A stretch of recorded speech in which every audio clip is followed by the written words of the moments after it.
Curiosos do passado, tudo bem com você? Seja bem-vindo a mais um audiobook no canal Prof. Thiago Kiffer. Lá na minha página do Instagram tem um post explicando sobre quem foi que escreveu esse texto. Você pode ajudar esse canal a crescer e a melhorar os conteúdos comprando pelo meu link pela Amazon e também me abençoando com Pix, de qualquer valor. Se esse não for o primeiro vídeo da série, do livro que vocês querem ouvir, dá uma olhada na playlist que vai estar todas as partes do livro ou do documento. Se inscreve no canal e bom audiobook para você. De fato, assim está escrito. Depois de algum tempo aconteceu que Caim ofereceu frutos da terra em sacrifício a Deus. Abel também ofereceu primogênitos de suas ovelhas com a gordura. Deus olhou Abel e seus dons, mas não deu atenção a Caim e seus sacrifícios. Caim ficou muito triste e seu rosto se tornou abatido. Deus disse a Caim: "Por que estás triste com o rosto abatido?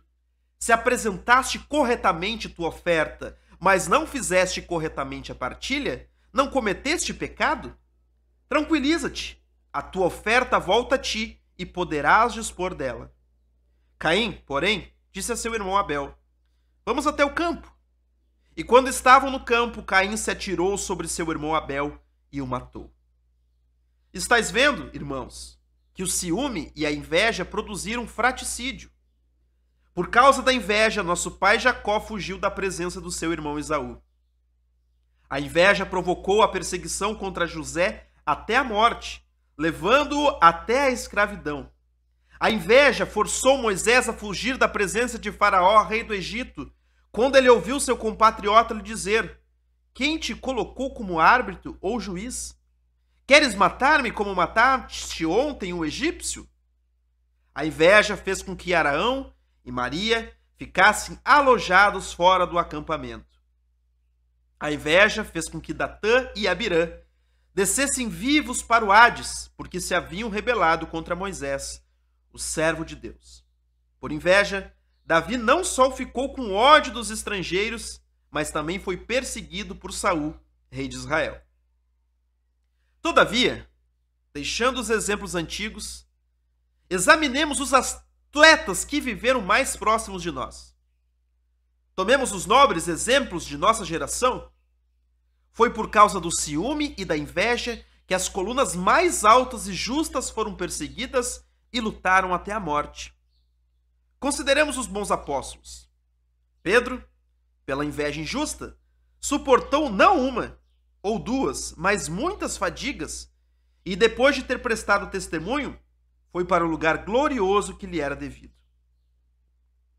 Por causa da inveja e da discórdia, Paulo mostrou o preço reservado à perseverança. 7 vezes carregando cadeias, exilado, apedrejado, tornou-se arauto no Oriente e no Ocidente, alcançou a nobre fama de sua fé. Depois de ter ensinado a justiça ao mundo inteiro e alcançado os limites do Ocidente, ele deu testemunho diante das autoridades, deixou o mundo e se foi para o lugar santo, tornando-se o maior modelo de perseverança. A esses homens que viveram santamente, ajuntou-se imensa multidão de eleitos, que devido à inveja sofreram muitos ultrajes e torturas, e se tornaram entre nós belíssimo exemplo. Por causa da inveja, milhares de mulheres foram perseguidas. Danaides e Dirces, que sofreram terríveis e monstruosos ultrajes, elas atingiram a meta na corrida da fé e receberam nobre recompensa, embora fossem fisicamente fracas. Foi a inveja que afastou as mulheres de seus maridos e alterou a palavra do nosso pai Adão: "Eis o osso dos meus ossos e carne da minha carne." A inveja e a discórdia arruinaram grandes cidades e destruíram grandes nações. Caríssimos, escrevemos todas essas coisas não só para vos advertir, mas também para lembrá-las a nós mesmos. De fato, estamos na mesma arena e o mesmo combate nos espera.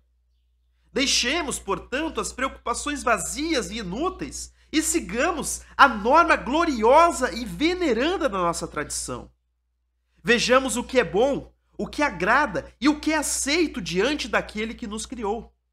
Tenhamos os olhos fixos no sangue de Jesus Cristo e compreendamos como é precioso a seu Pai. Derramado pela nossa salvação, trouxe ao mundo a graça do arrependimento. Percorramos todas as gerações e aprendamos que, de geração em geração, o Senhor deu possibilidade de arrependimento a todos aqueles que queriam converter-se a Ele. Noé pregou o arrependimento e os que escutaram foram salvos. Jonas anunciou a catástrofe aos ninivitas e estes se arrependeram de seus pecados. Aplacaram a Deus com suas súplicas e obtiveram a salvação, embora fossem estrangeiros em relação a Deus. Os ministros da graça de Deus falaram sobre o arrependimento por meio do Espírito Santo.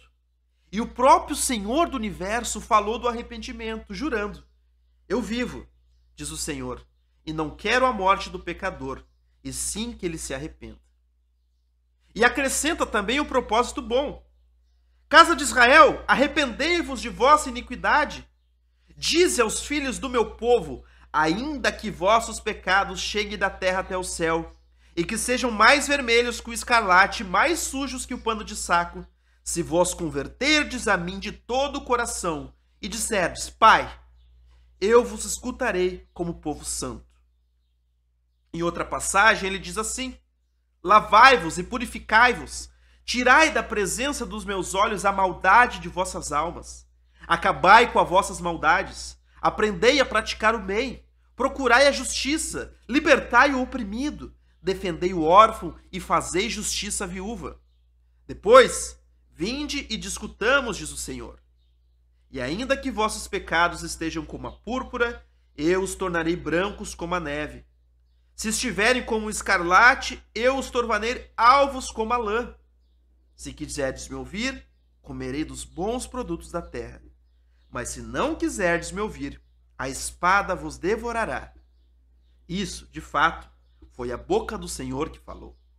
Na sua onipotente vontade, ele decidiu que todos os seus amados tenham possibilidade de arrependimento. Obedeçamos, portanto, a sua gloriosa e grandiosa vontade. Tornemo-nos suplicantes da sua misericórdia e da sua bondade. Prostremo-nos e convertamo-nos à sua piedade, abandonando a vaidade, a discórdia e a inveja que levam para a morte. Fixemos nosso olhar nos que foram os ministros perfeitos de sua grandeza e de sua glória. Tomemos Enoque, que foi encontrado justo por causa de sua obediência. Ele foi arrebatado sem que se encontrasse traço algum de sua morte. Noé foi encontrado fiel e teve como ministério anunciar o novo nascimento para o mundo. E por meio dele, o Senhor salvou os seres vivos que em concórdia tinham entrado na arca. Abraão, que foi chamado amigo, foi encontrado fiel em sua obediência às palavras de Deus. Por obediência, ele saiu de sua terra, de sua família e da casa de seu pai. Por ter abandonado pequena terra, parentela insignificante e casa humilde, ele herdou as promessas de Deus.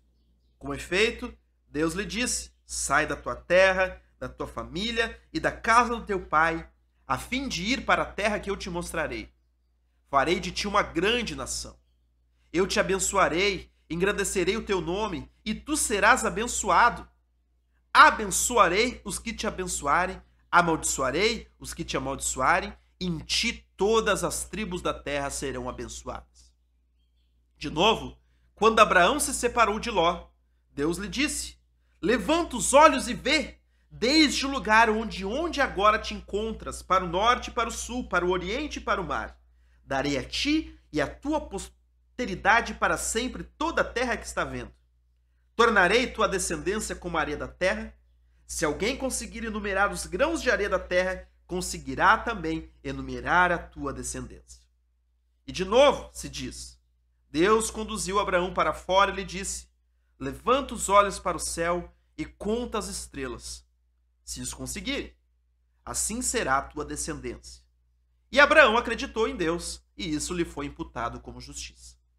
Por causa da fé e hospitalidade, lhe foi dado um filho na sua velhice, e por obediência ele o ofereceu a Deus em sacrifício sobre uma das montanhas que Deus lhe indicou. Por causa da hospitalidade e da piedade, Ló foi salvo de Sodoma, enquanto toda a região circunvizinha era julgada pelo fogo e pelo enxofre. O Senhor mostrava claramente que ele não abandona os que nele esperam e manda punições e tormentos para aqueles que se rebelam. Com efeito, a mulher de Ló, que tinha saído junto com ele, mas com outros sentimentos e não de acordo com ele, foi colocada como sinal. Ela se tornou uma coluna de sal até hoje, a fim de que todos saibam que os dúplices de coração e que duvidam do poder de Deus tornam-se julgamento e sinal para todas as gerações. Por causa da fé e da hospitalidade, a prostituta Raabe foi salva. Quando Jesus, filho de Nave, mandou os exploradores a Jericó, o rei da região soube que eles tinham vindo para espionar a sua terra e mandou homens para prendê-los e, uma vez preso, matá-los. A hospitaleira Raabe, que os tinha acolhido, escondeu-se no andar superior sobre os feixes de linho. Quando os emissários do rei chegaram, disseram a ela: aqueles que vieram para espionar a nossa terra entraram em tua casa. Faze-os sair, é ordem do rei. Ela respondeu: de fato, os homens que procurais entrar em minha casa, porém saíram logo e estão seguindo o seu caminho. E ela indicou-lhes o caminho oposto. Depois disse aos homens: eu sei muito bem que o Senhor vos entrega essa terra. Com efeito, aqueles que a habitam estão tomados de espanto e terror por causa da vossa causa. Portanto, quando tiveres tomado essa terra, salvai-me junto com a casa do meu pai. Eles responderam: acontecerá como nos disseste. Quando vós perceberdes que estamos chegando, reúne todos os teus debaixo do teu teto e serão salvos, pois todos que forem encontrados fora da casa serão mortos. Além disso, deram um sinal: perdurar na casa algo escarlate. Dessa forma, tornaram claro que o sangue do Senhor resgataria todos aqueles que acreditam e esperam em Deus. Vede, caríssimos, que nessa mulher não havia só fé, mas também a profecia. Portanto, irmãos, sejamos humildes, depondo todos os sentimentos de jactância, da vaidade, de insensatez e de cólera, e praticamos o que está escrito. De fato, o Espírito Santo diz que o sábio não se vanglorie da sua sabedoria, nem se farte de sua força, nem o rico de sua riqueza. Aquele que se gloria, glorie-se no Senhor por procurá-lo e praticar o direito e a justiça. Lembremos-nos, sobretudo, das palavras do Senhor Jesus, quando ele nos ensinava sobre a benevolência e a paciência. Assim dizia: sede misericordiosos, a fim de que sejais trabalhados com misericórdia. Perdoai, para que vos seja perdoado. Da mesma forma com que agirdes, também agirão convosco. Da mesma forma como dais, assim também vos darão. Do modo como julgais, assim também vos julgarão. Do modo como tratais com bondade, assim também vos tratarão. A medida que usais é a mesma que usarão para convosco. Fortalecemo-nos a nós mesmos com esse mandamento e esses preceitos, a fim de caminhar com espírito de humildade, submisso às suas santas palavras. Com efeito, eis o que diz a palavra santa: para quem voltarei meu olhar, senão para o homem manso e pacífico, que treme diante de minhas palavras? Portanto, irmãos, é justo e santo obedecer a Deus, mais do que seguir aqueles que, por orgulho e revolta, se tornaram chefes de odiosa inveja. Nós nos expomos não a um prejuízo comum, mas a um perigo grave, se nós deixamos levar temeramente pelos projetos desses homens que se atiram à competição e à revolta para nos afastarem do bem. Sejamos bons uns com os outros, conforme a compaixão e a doçura daquele que nos fez. Está escrito: os bons habitarão a terra e os inocentes serão deixados sobre ela, mas os pecadores serão exterminados dela. E diz ainda: vi o ímpio exaltado, elevado com os cedros do Líbano. Passei e não existia mais. Procurei o lugar que estava e não encontrei. Guarda a inocência e observa a retidão, porque existe uma posteridade para o homem pacífico. Unânamos, portanto, aqueles que vivem piedosamente a paz e não aqueles que fingem querer a paz. Com efeito, em algum lugar se diz: este povo me honra com os lábios, mas seu coração está longe de mim. E mais, Com sua boca bendiziam, mas com seu coração maldiziam. E diz ainda: eles os amaram com a boca, mas com a língua lhe mentiram. O coração não foi reto com ele, e não permaneceram fiéis à aliança dele. Por isso, emudeçam os lábios enganosos que falam iniquamente contra o justo. E ainda que o Senhor faça perecer todos os lábios enganosos, a língua arrogante daqueles que dizem: tornaremos nossa língua poderosa e nossos lábios nos pertences. Quem estaria, Senhor, acima de nós? Por causa da miséria dos pobres e dos gemidos dos indigentes, eu me levantarei, Senhor. Eu os porei a salvo e falarei abertamente com eles. Cristo está entre os humildes, e não entre aqueles que sobrepõem ao seu rebanho. O Senhor Jesus Cristo, cetro da majestade de Deus, não veio, embora pudesse, no alarde da arrogância ou da soberba, mas humilde, conforme o Espírito Santo havia dito sobre ele. De fato, ele diz: Senhor, quem acreditou em vossa voz? A quem foi revelado o braço do Senhor? Nós anunciamos na presença dele. Ele é como uma criança, como raiz em terra sedenta. Ele não tem aparência nem glória. Nós o vimos. Ele não tinha aparência nem beleza. Seu aspecto era desprezível. Não tinha sequer aparência de homem. Era homem de dor e sofrimento, que sabe suportar a fraqueza, cujo rosto é evitado, desprezado e não levado em conta. Ele carrega nossos pecados e sofre por nós. E nós o contemplamos entregue ao sofrimento, à dor e aos maus tratos. Ele foi ferido por causa de nossos pecados e maltratado por causa de nossas iniquidades. A correção que nos trouxe a paz caiu sobre ele, e por suas chagas nós fomos curados. Como ovelhas, todos nós andávamos errantes. O homem se havia desviado do seu caminho. O Senhor o entregou por causa de nossos pecados, e ele não abriu a boca a ser maltratado. Como ovelha, foi conduzido ao matadouro, como cordeiro mudo diante do tosqueador não abriu a boca. Na humilhação, a sua sentença foi retirada. Quem explicará sua geração? De fato, sua vida foi tirada da terra. Foram as iniquidades do meu povo que levaram à morte. Entregarei os malvados em troca da sepultura dele e os ricos em troca da sua morte, porque ele não cometeu iniquidade, nem foi achado engano em sua boca. E o Senhor quis purificá-lo das chagas. Se fizerem oferendas pelo pecado, vossa alma verá uma longa descendência. O Senhor quis livrá-lo do sofrimento de sua alma, mostrar-lhe a luz, plasmá-lo na inteligência, justificar um justo que se faz servidor de muitos, e ele carregará os pecados dele.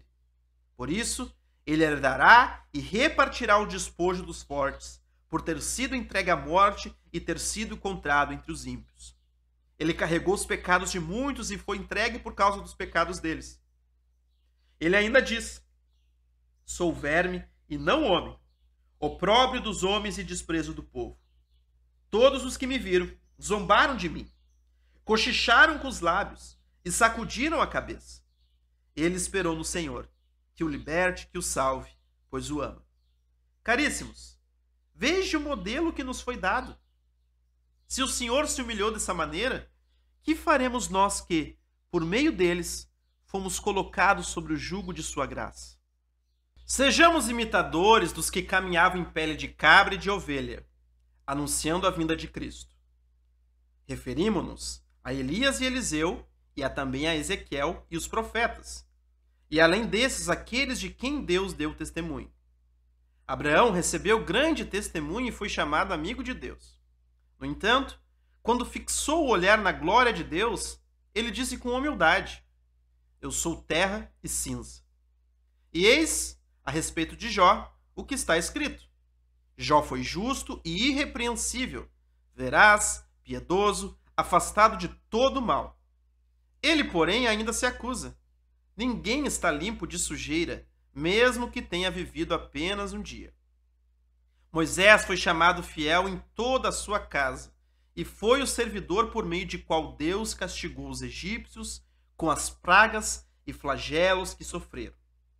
E, no entanto, não obstante toda a sua glória, não se vangloriou soberbamente.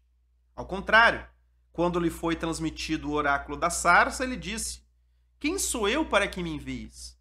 Eu tenho a voz fraca e a língua pesada. E diz ainda, eu sou o vapor que sai da panela. Que diremos do testemunho dado por Deus sobre Davi? Deus lhe disse, encontrei um homem segundo o meu coração, Davi, filho de Jessé. Na minha eterna misericórdia, eu o ungi. No entanto, é ele que diz a Deus, tem piedade de mim, ó Deus. Segundo a tua grande misericórdia e a tua imensa compaixão, apague a minha iniquidade, lava-me da minha iniquidade e purifica-me do meu pecado. Porque eu reconheço a minha iniquidade e o meu pecado está continuamente diante de mim. Pequei somente contra ti e fiz o que é mal diante de ti. Assim serás encontrado justo em tuas palavras e triunfarás quando fores chamado em juízo. Vê, fui concebido na iniquidade e no pecado minha mãe me levou. Vê, tu amaste a verdade e me mostraste os segredos invisíveis da sabedoria.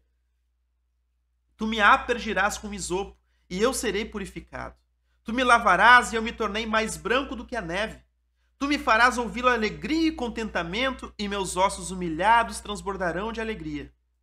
Afasta o teu olhar dos meus pecados e afasta as minhas iniquidades. Cria em mim um coração puro, ó Deus, e renova um espírito reto em minhas entranhas. Não me rejeites para longe de tua face e não retires de mim o teu Santo Espírito. Concede-me a alegria da tua salvação e frutifica-me com o espírito que me guie. Ensinarei os teus caminhos aos malfeitores e os ímpios se converterão para ti. Livra-me do sangue, ó Deus, Deus da minha salvação. Na alegria, a minha língua celebrará a tua justiça. Senhor, tu abrirás minha boca e meus lábios anunciarão o teu louvor. Se quiseste um sacrifício, eu o ofereceria. Os holocaustos, porém, não te agradariam. O sacrifício para Deus é um espírito contrito. Coração contrito e humilhado Deus não desprezará. Assim, a humildade e a modéstia, vividas pela obediência desses homens sobre os quais Deus testemunhou, tornou melhores não somente a nós, mas também as gerações que nos precederam, aqueles que acolheram suas palavras no temor e na verdade. Participantes, portanto, de muitas ações grandes e gloriosas, corremos para a meta de paz, que nos foi dada desde o princípio, e contemplamos o Pai e Criador de todo o universo. Apeguemo-nos a seus dons de paz e a seus benefícios magníficos e sublimes. Contemplemo-no com o pensamento e fixemos com os olhos da alma a paciência da sua vontade. Consideremos como ele age sem ira em toda a criação. Os céus, que se movem por sua disposição, lhe obedecem harmoniosamente. O dia e a noite realizam o curso que ele estabeleceu, sem tropeçar um no outro. O sol, a lua e os coros dos astros giram harmoniosamente conforme sua ordem e sem nenhuma transgressão, dentro dos limites que ele determinou. A terra, germinando conforme a vontade dele, produz, nos devidos tempos, abundantíssimo sustento para os homens, as feras e todos os seres que vivem sobre ela, sem nunca se rebelar nem mudar nada que por ele foi decretado. Com as mesmas ordens, se mantêm as regiões insondáveis dos abismos e as leis inescrutáveis que regem o mundo subterrâneo. A massa do mar imenso, que na sua criação foi recolhida em seus reservatórios, não ultrapassa os limites traçados, mas agem conforme lhe foi ordenado. De fato, ele lhe disse, chegarás até aqui e as tuas ondas sobre ti se quebrarão. O oceano, sem fim para os homens, e os mundos que estão além, são dirigidos pelas mesmas leis do Senhor. As estações da primavera, do verão, do outono e do inverno sucedem-se harmoniosamente uma após a outra. Os reservatórios dos ventos realizam seu trabalho no tempo devido e sem perturbação. As fontes inesgotáveis, criadas para o prazer e a saúde, não cessam de estender aos homens suas mamas portadoras de vida. Os menores animais se reúnem na paz e na concórdia. O grande Criador e Senhor do universo ordenou que todas essas coisas se executem na paz e na concórdia. De fato, ele espalha seus benefícios sobre toda a criação, mas a nós ele os prodigaliza superabundantemente, quando recorremos à sua misericórdia por meio do nosso Senhor Jesus Cristo. A ele a glória e a majestade pelos séculos dos séculos. Amém. Caríssimos, vigiai para que seus numerosos benefícios não se tornem condenação para nós, caso não vivamos de maneira digna dele, realizando na concórdia o que é bom e agradável aos seus olhos. Com efeito, em algum lugar se diz: o Espírito do Senhor é lâmpada que prescruta as profundezas das entranhas. Consideremos que ele está próximo e que nada lhe escapa de nossos pensamentos e de nossas decisões interiores. É justo, portanto, que não nos abandonemos nosso lugar contra a vontade dele.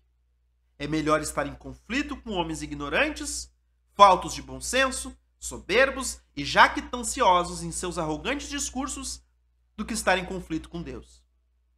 Veneremos o Senhor Jesus Cristo, cujo sangue foi dado em nosso favor. Respeitemos aqueles que nos guiam. Honremos os anciãos. Instruamos os jovens, ensinando-lhes o temor de Deus. Dirijamos nossas mulheres no reto caminho do bem. Que elas mostrem em si mesmas o amável hábito da castidade, que provem com doçura sua resolução sincera, que manifestem a moderação de sua língua por meio de seu silêncio.